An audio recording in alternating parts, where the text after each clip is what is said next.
Imagine this. You're standing on the edge of a frozen lake. Everything is still. No wind, no birds, not even the faintest ripple across the water.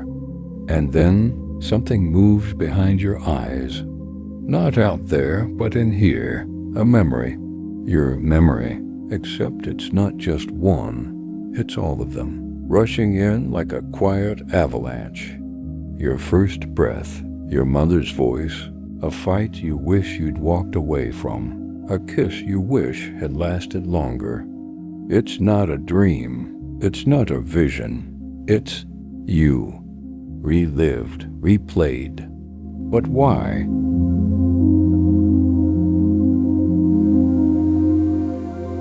There's a curious phenomenon whispered in stories from near-death survivors, mystics, and even neuroscientists on the bleeding edge of brain studies.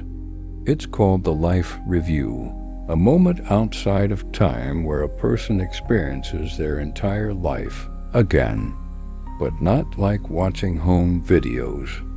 No, this is deeper, more immersive. People describe feeling their past, not just remembering it. They become the child they once were, the lover, the liar, the forgiven, and the one who failed to forgive. Some say it's over in seconds. Others say it lasts forever. But here's the twist. Time doesn't behave here the way it does out in the waking world, which begs the question, is this just memory or is it something else entirely? Now here's where things split. On one side, you've got the materialist view. The brain, when shutting down, floods itself with chemicals. Neurons fire chaotically, and in that electric storm, it stitches together an emotional narrative, a greatest hits reel of your existence. Makes sense, right? But on the other side, there are stories that just don't add up neurologically. Children too young to form coherent memories, describing moments no one told them about. Or adults flatlined for minutes, yet able to recall events happening in the hospital room after their heart had stopped. Now, I'm not saying these are proof of the afterlife, but they're enough to say something strange is happening in the quiet corners of consciousness. And here's an insider tip. When science and spirituality start telling similar stories, it's worth paying attention. Let's break it down from a systems perspective. You live your life. You make choices, some good, some not so polished. Each choice creates a feedback loop, consequences, emotions, reflection, memory. But what if, when we die, that loop doesn't break? What if it just closes? A circle, perfect, complete. And in that closure, you re-encounter everything. But not just from your point of view. Here's where it gets interesting. People in life reviews often say they didn't just feel their own emotions. They felt the pain they caused others, the joy they inspired, even the indifference that broke someone's heart without them knowing. Imagine that. You tell a joke that makes a friend laugh, and in your life review, you don't just remember the laugh, you become the laughter.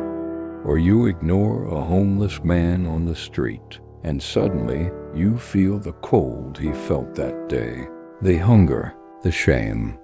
That's not memory, that's moral immersion. Let's say this review isn't a one-time gig. Let's say it's a loop, like a needle caught in a groove. You relive your life. Then, in the review, you relive the reliving. And inside that review, you feel the emotions of every reflection again, layer upon layer. A feedback loop so deep, it starts to fold in on itself, like two mirrors facing each other, stretching to infinity. Now here's a thought experiment.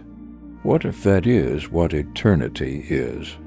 Not fire, not harps, but simply you, experiencing yourself deeper and deeper, until there's nothing left but clarity or madness, or maybe those are the same thing, depending on how well you lived.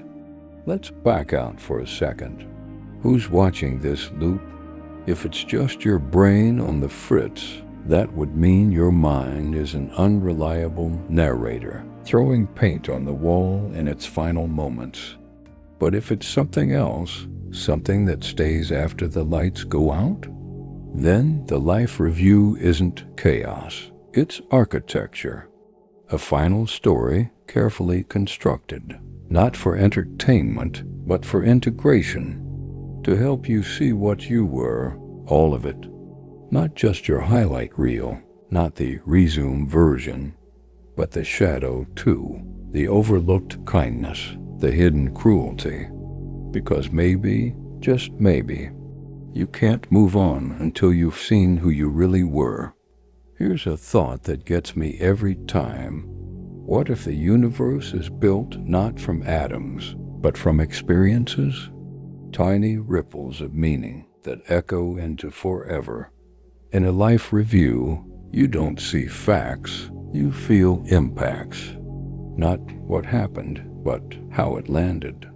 That moment you held your friend's hand when they were scared, that's not just remembered. It becomes the truth of who you are. That single time you listened without interrupting, or spoke up when everyone else stayed quiet. It might weigh more in the final tally than 10 years of playing it safe. In the end, your life isn't measured in minutes, but in meaning. And the loop? That's how you find out what mattered. Why relive it at all? Why not just fade to black? Maybe the loop is not punishment, not judgment, but grace. A cosmic exit interview, a last chance to understand, to forgive, to weep for your younger self, to laugh at your arrogance, to mourn your wasted time, and to treasure the moments you didn't waste. It's a mirror, sure, but it's also a mercy, because maybe the universe doesn't want you to be perfect, just whole. So if you knew that you'd one day feel every heartbeat twice, every joy, every mistake, every quiet act of kindness, would you live any differently? Would you pause more, speak softer, love harder?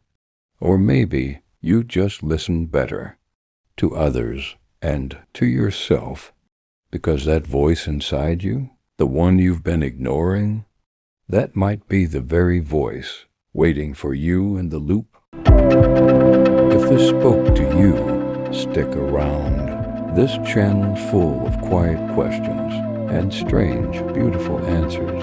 And hey, that subscribe button, it won't bite. See you next time.